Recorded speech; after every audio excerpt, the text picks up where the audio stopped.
Olá, bom dia! Olá, bom dia a todos. Estamos aqui reunidos para mais um programa RIC Rural com esses assuntos. Produção de cogumelos que abastece restaurantes japoneses de Foz do Iguaçu. Temperatura é o essencial. A temperatura tem que estar controlada ali nos 26, 28 graus. Produtores do norte do Paraná estão investindo numa nova cultura, o avocado. Nós estamos com a área produzindo e esse ano nós vamos plantar um pouquinho mais. Pesquisadores da Universidade Estadual de Maringá desenvolvem biocarvão verde para melhorar as condições ambientais nos aviários. Nossos avós se usava carvão dentro da geladeira para tentar tirar o odor.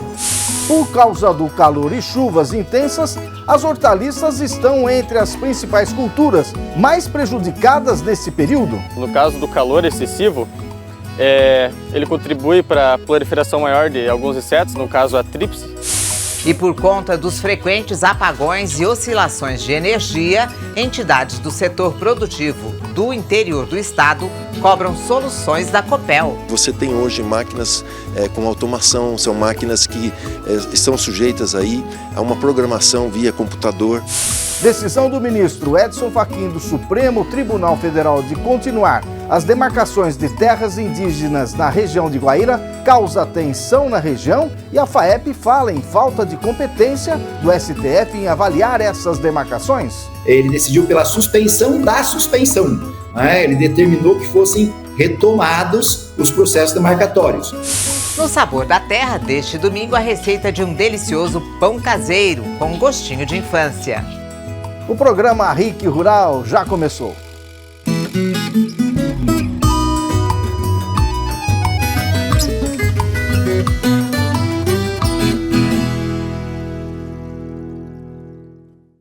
Bom, gente, vamos começar o programa RIC Rural de hoje conhecendo uma produção de cogumelos que abastece restaurantes japoneses de Foz do Iguaçu. Pois é, o processo de produção é simples, mas exige cuidados específicos. Vamos ver. O cogumelo é da variedade shimeji branco, típico da culinária japonesa. É um produto comestível e bastante apreciado. Há 1 ano e meio, o produtor Eurico Pimentel decidiu apostar no plantio. E deu certo. Ele aconteceu um pós-pandemia, né? Eu tinha aqui, em realidade, que era um barracão que eu criava a galinha caipira. Aí, com o preço do milho foi nas alturas, aí eu tive que acabar com produção de frango, né? Aqui era tudo solto e tal, mas não valia mais a pena. Ficou muito inviável. A alternativa do Eurico foi apostar de vez na produção de shimeji, algo que há algum tempo ele queria pôr em prática. O plantio começou nesses sacos pretos, um método mais tradicional. Hoje, a maior parte plantada em baldes. Houve um aumento de custo na produção, mas no final compensou mais, porque eles podem ser reaproveitados. Nesse ponto aqui, ele já está pronto, se você quiser também, entendeu?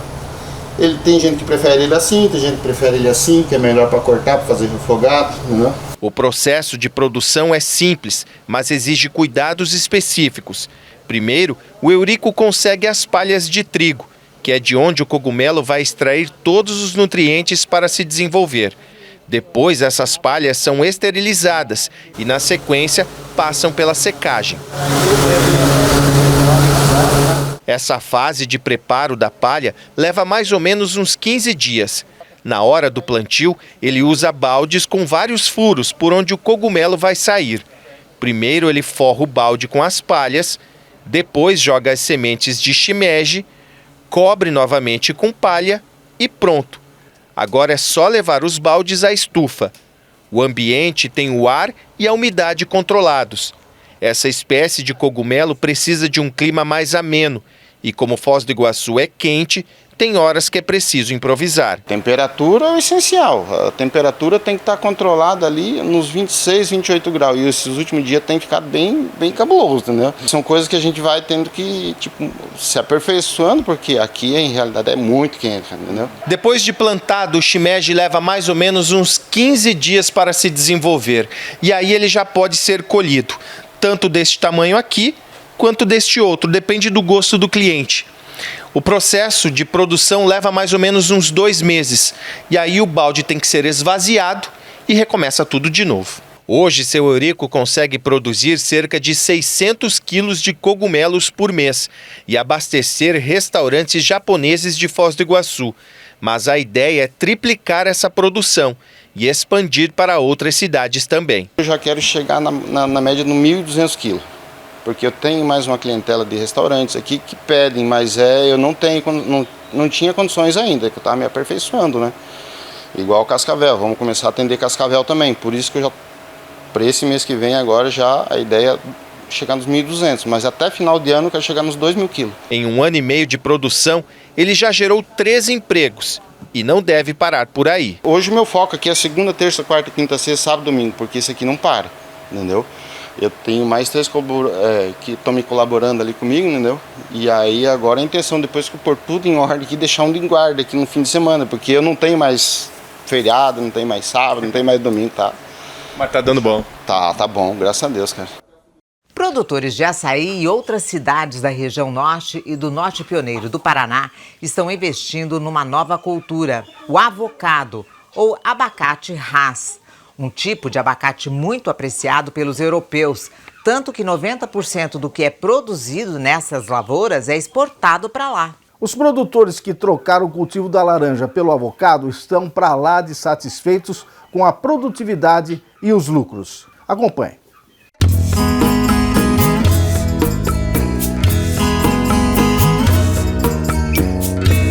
A fruta é pequena, mas tem um valor enorme. Esse é o avocado, ou abacate Hass, que está em plena produção no município de Açaí, no norte do Paraná.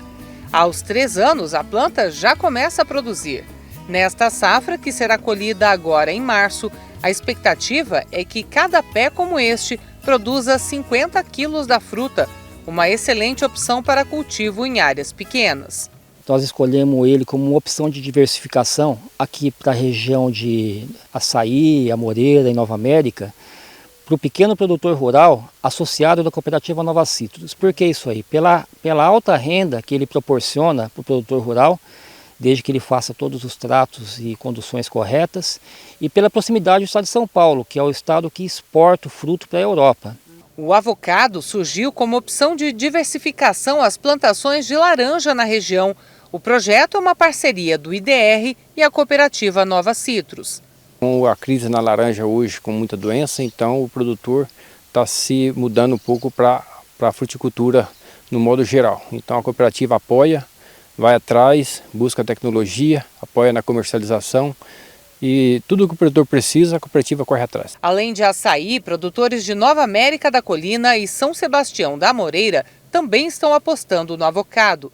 A região vai colher antes de outros países produtores e, por isso, as chances de conseguir bons preços são grandes. O custo é baixo, mão de obra é pouca, a gente aproveita o mesmo maquinário, né? E acaba tendo uma rentabilidade ótima. A gente pensar o ano passado, 2023, que foi bom para o abacate, né? O preço estava variando entre 2,50, 2,20 o tropical. A gente aqui conseguiu vender a R$ 7, R$ 6 o quilo. Mais de 90% da produção de avocado aqui do norte do estado vai para exportação. O destino é o mercado europeu, que é bastante exigente em relação à qualidade das frutas, mas que também remunera muito bem o produtor. A exigência maior é a questão de qualidade. Tem que ser um fruto limpo, no tamanho adequado, ele tem que ser um fruto livre de resíduos de agrotóxicos, então é um fruto com praticamente, não vou dizer orgânico, né, mas seria um fruto assim muito apto para o consumo. O consumidor europeu é um consumidor exigente. E por ser um consumidor exigente, ele paga muito bem pela fruta. E isso aí proporciona uma boa remuneração para o produtor. A colheita é vendida através de empresas exportadoras no interior do estado de São Paulo. Diferente do abacate tropical, mais conhecido dos brasileiros, o avocado dura muito mais tempo depois de colhido. Esse abacate aqui é um pouco diferente. Ele tem uma característica de aguentar bastante o pós-colheita, né? Ele aguenta transporte a longa distância e por isso ele tem uma facilidade muito grande de exportação. E por isso que nós colocamos ele como opção de diversificação para os produtores que a gente atende aqui na região. Seu Cláudio plantou cerca de 300 pés em 1 hectare e já se prepara para aumentar a área de cultivo. Segundo ele, o custo-benefício do avocado é muito bom. Nós estamos com a área produzindo e esse ano nós vamos plantar um pouquinho mais, tanto eu como os amigos da cooperativa. Para a gente que tem uma área pequena, eu acho que é uma boa oportunidade de ter um faturamento muito bom com avocado. Se comparada a uma lavoura de soja, por exemplo, a rentabilidade por hectare também é muito maior. Nesse ano, deve dar diferença de 5 a 6 vezes mais no faturamento em relação à soja, por hectare. E a colheita no feijão vai chegando ao seu final. Vamos aos preços agrícolas. Mercado Agrícola. Oferecimento Safe Agro. Fertilizantes especiais para uma agricultura sustentável. E X-Bri Pneus, a marca do Brasil. O café em coco, R$ 14,60 o quilo. O café beneficiado, R$ 910 a saca média estadual. O arroz, R$ 160 a saca em Paranavaí, R$ 170 em Umuarama. O feijão carioca, R$ 350 a saca em Campo Mourão. O feijão preto, R$ 380 em Ponta Grossa. Agora nós vamos para um rápido intervalo e voltamos já já mostrando o biocarvão verde para melhorar as condições ambientais nos aviários. E por causa do calor e das chuvas intensas, as hortaliças estão entre as principais culturas mais prejudicadas nesse período. Ainda hoje a receita do Sabor da Terra é um pão caseiro com sabor de infância.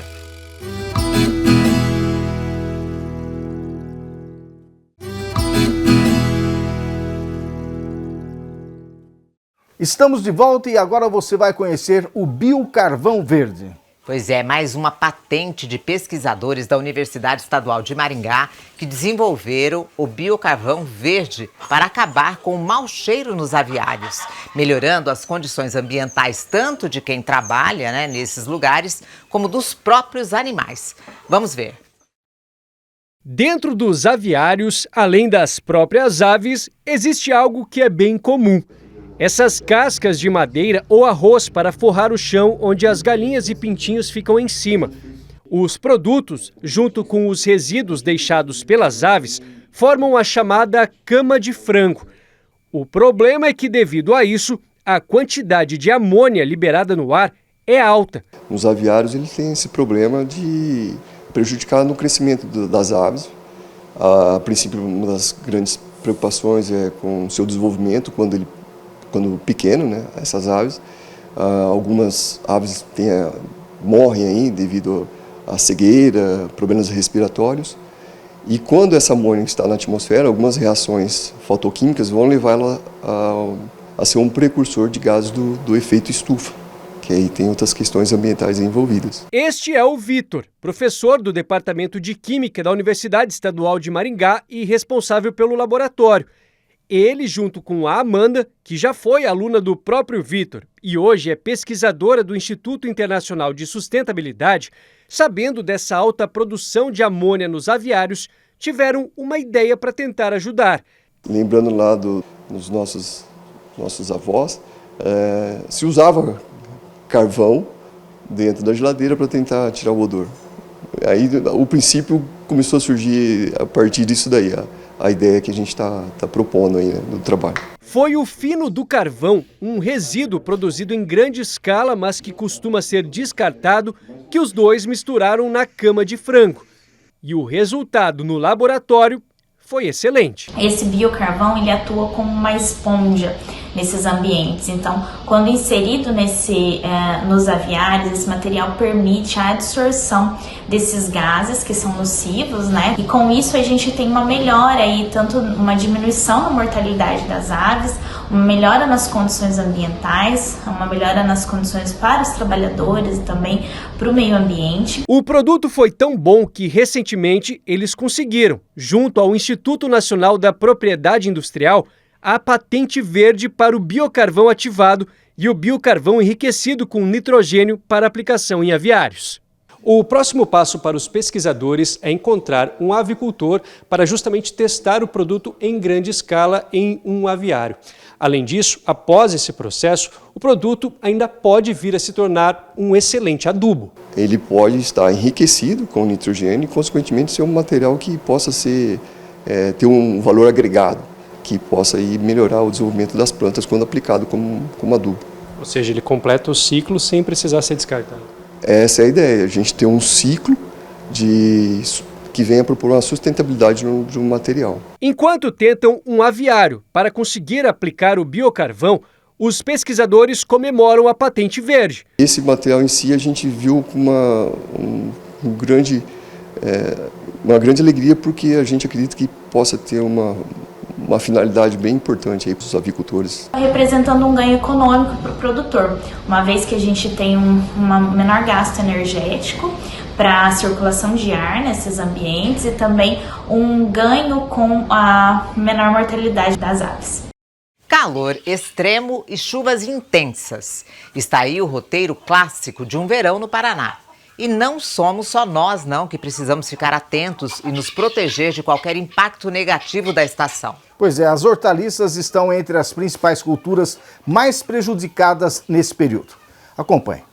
Calor extremo e chuvas intensas. Tá aí o roteiro clássico de um verão no Paraná. As delicadas hortaliças estão entre as principais culturas mais prejudicadas pelos excessos do clima. Diego trabalha nessa propriedade com mais de 8 alqueires em São José dos Pinhais, na região metropolitana de Curitiba.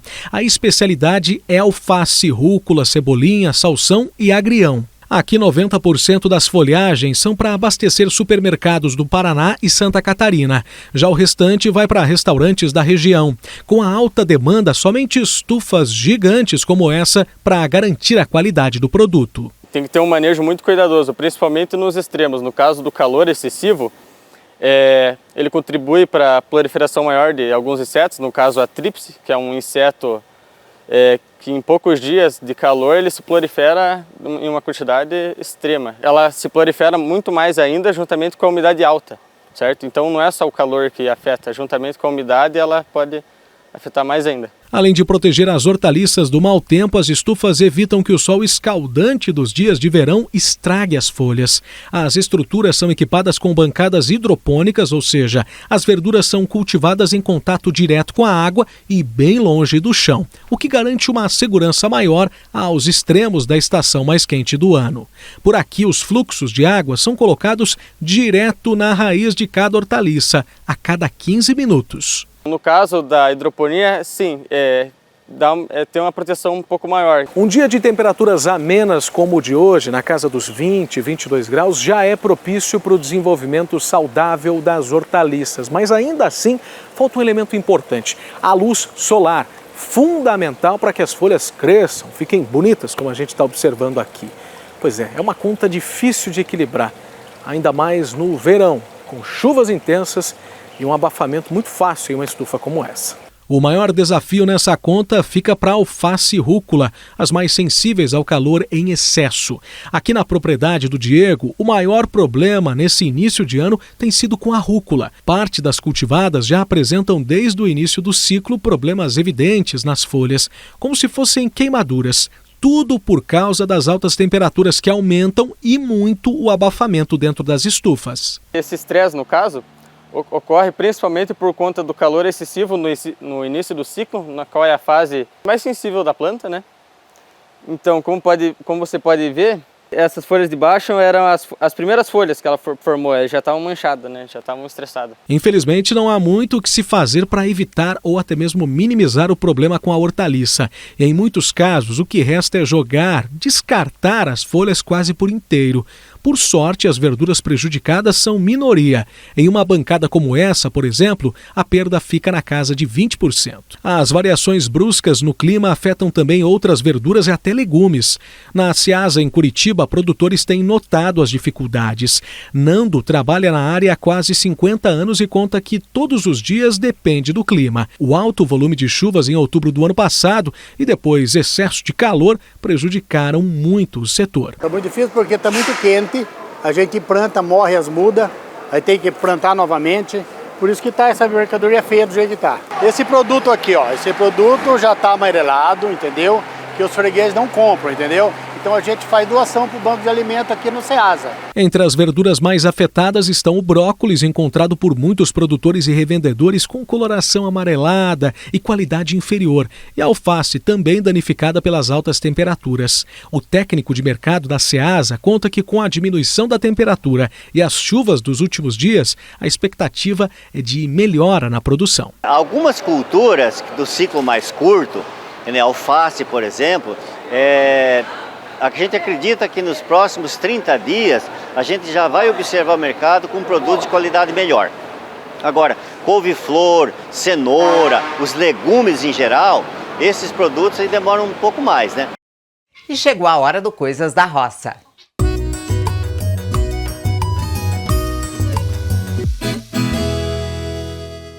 A família do Adão de Lima está bem feliz com essa colheita. Eles são de Curitiba. O Miguel Assaf registrou o momento de passeio no campo com o pet da família. O Francisco Gomes nos enviou uma mensagem bem carinhosa parabenizando pelo programa e aproveitou para mandar esse vídeo. Ele nos contou que o pé de abacate começou a produzir em 2 anos após o plantio. Já a Célia, moradora de Fazenda Rio Grande, cultiva essas belezas no quintal de casa. A Maria de Paissandu fez esse belo registro do seu esposo, o Romildo. E a Marinês de 4 Barras fez esse registro especialmente para o Coisas da Roça. Obrigado, Marinês.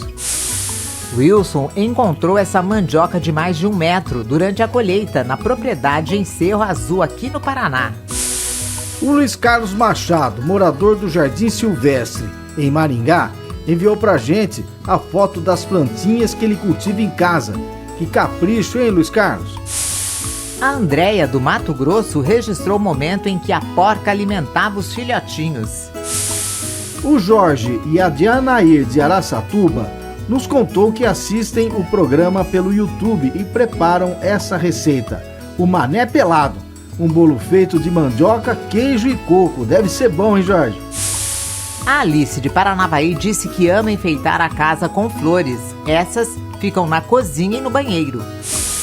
E para finalizar o quadro de hoje, a Jane enviou pra gente o vídeo do tratador de pássaros no quintal da casa dela em Guaratuba.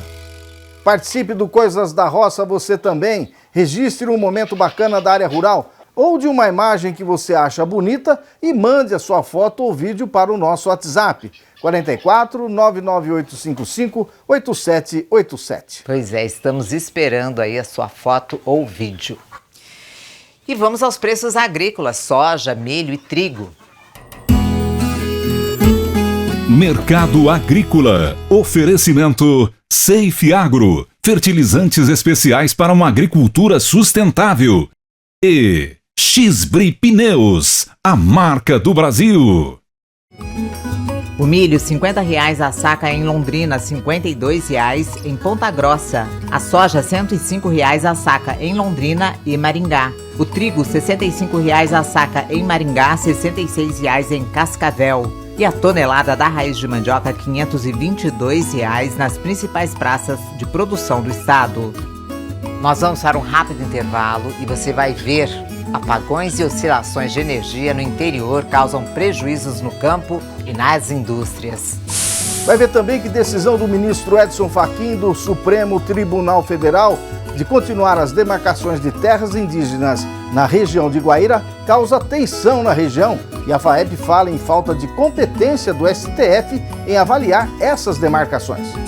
E no Sabor da Terra, pão caseiro com sabor de infância.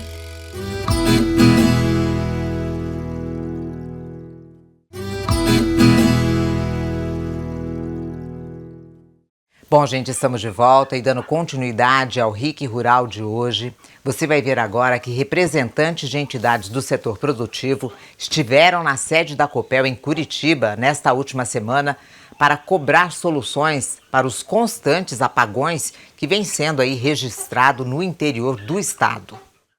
A indústria do Ivo trabalha com a mandioca como matéria-prima em Tamboara, no noroeste do estado. Desde o ano passado, o empresário tem sofrido prejuízos com quedas de energia cada vez mais frequentes. Você tem hoje máquinas com automação, são máquinas que estão sujeitas aí a uma programação via computador. Então, quando você tem uma queda de energia, isso causa um transtorno até você regularizar isso aí, independente da queda, da perda de produtos que às vezes estão sendo processados nessas máquinas. No último fim de semana, um apagão foi registrado em Paysandu, também no noroeste. Em alguns casos, a falta de energia chegou a 45 minutos. Segundo a Copel, o problema foi gerado por um desligamento acidental, isto é, não programado e de origem externa. Com o objetivo de encontrar soluções, empresários, representantes do setor produtivo e também políticos do noroeste do Paraná estiveram na sede da Copel em Curitiba para uma reunião com os diretores da companhia. Um ofício foi entregue com algumas demandas, entre elas, por exemplo, a implementação de uma nova subestação de energia em Paranavaí. De acordo com o presidente da Sociedade Civil Organizada do Paraná, a Socipar, que participou do encontro, um trabalho para solucionar o problema será feito por parte da Copel. Vai ser criada uma comissão para buscar analisar todos os problemas existentes lá, localizados, para que possa vir assim, para poder ser atendido esses problemas. Bom, depois que fizemos a reportagem, a Copel informou que em 2024 a companhia vai investir 252,5 milhões de reais para reforçar e expandir a rede de distribuição de energia que atende a região noroeste do Paraná. Pois é, o assunto é sério e importante, né? E nós vamos continuar acompanhando. Bom, e agora vamos aos preços da carne no estado. Mercado Agrícola. Oferecimento X-Bri Pneus, a marca do Brasil. O suíno, R$ 6,40 o quilo em Apucarana. Vaca gorda, R$ 205 a arroba em Londrina e Cascavel. E o boi gordo, R$ 235 a arroba em Londrina e Umuarama. E nessa última semana nós conversamos no RIC Rural Podcast com o Klaus Kuhn, gerente jurídico do Sistema FAEP-Senar Paraná, para falar sobre o processo de demarcações de terras indígenas na região de Guaíra, que além do município de Guaíra, também se encontram na mesma situação os municípios de Terra Roxa e Autônia. Somando, estamos falando de uma área utilizada para agropecuária de 24 mil hectares. Bom, o Dr. Klaus falou do momento tenso em que se encontra a região por conta da decisão do ministro Edson Fachin, do Supremo Tribunal Federal, de continuar com as demarcações de terras indígenas. E explicou o motivo da FAEP pedir à Justiça o reconhecimento da falta de competência do STF em avaliar o pedido da demarcação solicitado aí pela comunidade indígena Avá-Guarani. Neste caso, a FAEP, a federação, se coloca à disposição para colaborar com informações que possam ajudar a solucionar o problema. Vamos ver. Quando o ministro Fachin ele decidiu neste processo pela suspensão daqueles processos demarcatórios, pela suspensão, melhor dizendo, né? É até bom deixar claro aqui, o termo não é o mais bonito. Ele decidiu pela suspensão da suspensão. Né? Ele determinou que fossem retomados os processos demarcatórios. E isso nos causa um espanto muito grande e uma preocupação muito grande, porque a retomada dos processos demarcatórios, ao contrário do que se imagina, ela vai acirrar, né, os embates, porque nós sabemos que os produtores estavam, por força daquelas eleições anteriores, um pouco mais tranquilos, produtores com títulos, tá? Títulos aí mais de 30, 40, 50 anos de direito sobre essas áreas, e agora simplesmente o ministro Fachin, por força dessa petição que foi protocolada pelas comunidades, pelos representantes, né, das comunidades Avás Guaranis, ali na região, eles pediram essa suspensão. Então, isso só está trazendo mais tumulto. E, a nosso ver, inclusive, foi objeto dos conflitos que se originaram ali. Porque nós tivemos relatos de conflitos no final do ano, lá próximo do Natal, na região ali de Guaíra e Terra Roxa, e esses conflitos se agravaram, né, no ano e agora, inclusive, no último dia 5 de fevereiro, também relatos de conflitos de indígenas que pegaram mais uma vez um produtor rural que estava na sua propriedade fazendo a fiscalização das suas áreas durante o plantio, e ele foi pego como refém e foi espancado. Tá? Então isso é uma situação extremamente grave que não pode ser aceita e nós temos que tomar as medidas necessárias. Em função da decisão do ministro Fachin, que a nosso ver é uma decisão totalmente indevida, isso porque a hora que as comunidades Avás Guaranis elas interpõem aquela petição num processo que trata de, para todos os efeitos, de aquisição de área e leva uma discussão sobre conflitos fundiários, é uma situação totalmente diversa da outra. Então isso não, né, ninguém tem dúvida sobre isso. Daí a necessidade, né, e a importância da FAEP pedir o ingresso como amicus curiae. Para quem não tem esse conhecimento aí, a ideia do amicus curiae é uma figura amigos da corte. Nós vamos então pedir o ingresso no processo para poder trazer informações, auxiliar de alguma forma o ministro que vai julgar esse processo, né, o juiz natural desse processo, para que ele tenha conhecimento de alguns fatos que nós saibamos. Né? E como disse, a federação participa dessas questões desde 2014. Bom, gente, a entrevista na íntegra com o Dr. Klaus Kuhnen, da FAEP, você pode ver no canal do RIC Rural no YouTube, youtube.com/RIC Rural. Lá ele explica direitinho, mais ainda, sobre essa situação que está muito tensa na região de Guaíra. Nós vamos para um rápido intervalo e voltamos com a receita do pão caseiro com sabor de infância. Você vai saber por que eu estou falando do sabor de infância. Até já!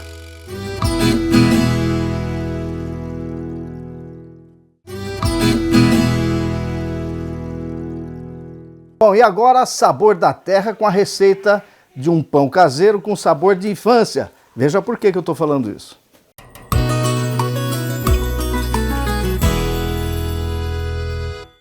Bom, gente, nossa receita de hoje é mais uma receita especial. Estou aqui com a minha mãe que vai preparar pra gente um pão caseiro. Um pão fácil de fazer, né, mãe? Não precisa cilindrar. Com a mão mesmo você amassa, né, enrola e põe pra assar. Não demora muito. Gente, é uma delícia esse pão, é campeão aí. A gente já gravou uma numa outra época, é campeão de acesso no nosso canal no YouTube. E eu tenho certeza que você de casa vai gostar. Qual que é o primeiro passo, mãe? 2 copos de água americano, morna. Não muito quente, porque cozinha o fermento. E se for fria, também não dá aquele... fermentação que necessita, porque aí ela fica muito fria, porque o fermento já é gelado. Então coloca-se o fermento. Esse fermento é aquele de padaria? 50 gramas de fermento biológico, né? Aquele de padaria, que faz pão todo dia. Uma colher e meia de sal. 1,5 xícaras de açúcar.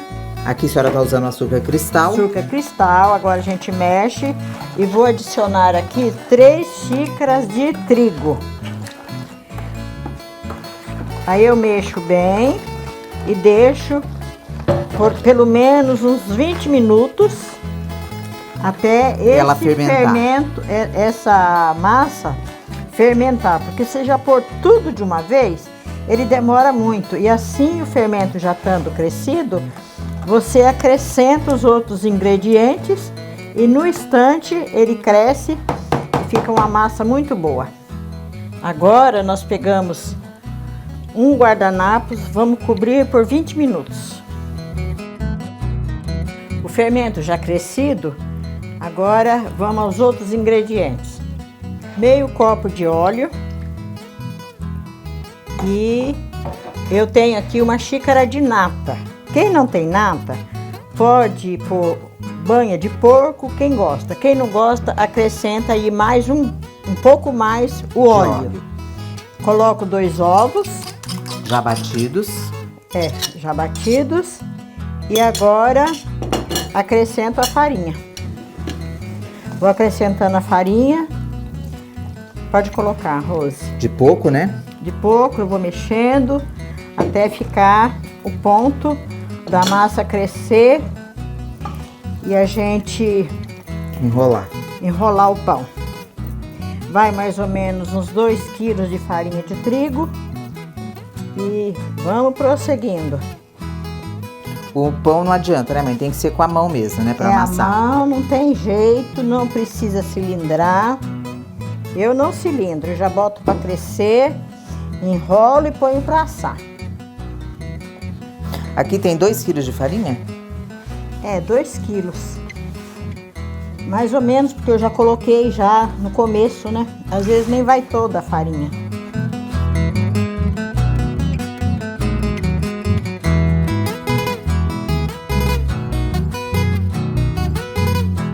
Bom, aí agora a gente tampa, né, mãe? Sim. Deixa crescer por? Uma meia hora, 40 minutos.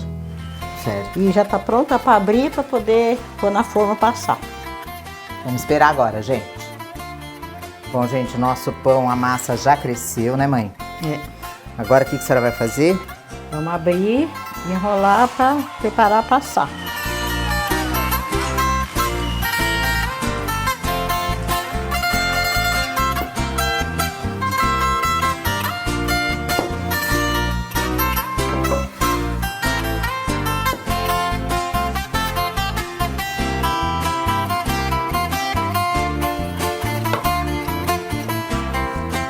Bom, gente, já tá enrolado, agora nós vamos cobrir e esperar crescer um pouco. Minha mãe pegou a bolinha, né, mãe? Um pedaço da massa. Sim. Enrolou e vai colocar no copo. No copo, a hora que subir, pode pôr passar. Bom, o pão já cresceu, a bolinha já subiu, agora nós vamos colocar para assar.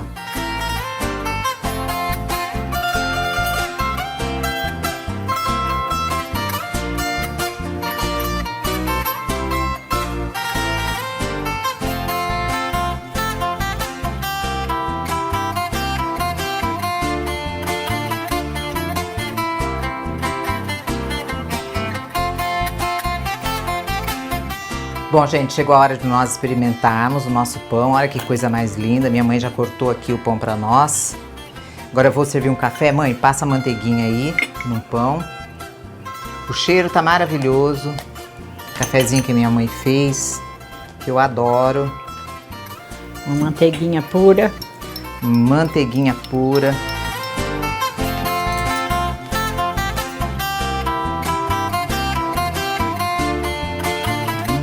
Pão quentinho, gente, adoro pão quente.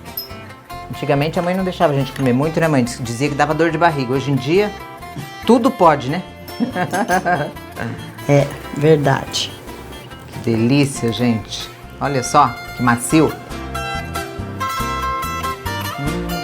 Casquinha crocante.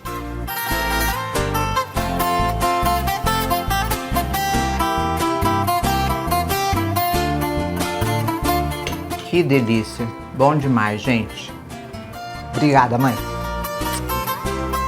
De nada, filha. Deus te abençoe. Amém.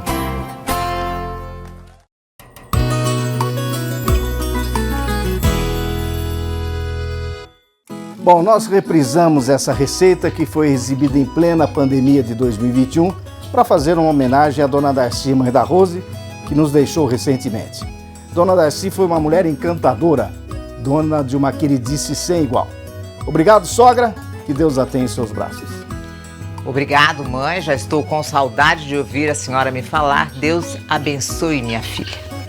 Bom, as receitas e as reportagens mostradas aqui no RIC Rural você encontra no nosso canal do YouTube, youtube.com/RIC-Rural. Se inscreva no nosso canal no YouTube e não se esqueça de clicar no sininho para ficar sempre atualizado. Bom, gente, o programa hoje vai ficando por aqui. Obrigada pela companhia e até o próximo programa domingo que vem. Uma boa semana, gente. Até domingo que vem, 9 da manhã. Não perde o programa, não. Até lá.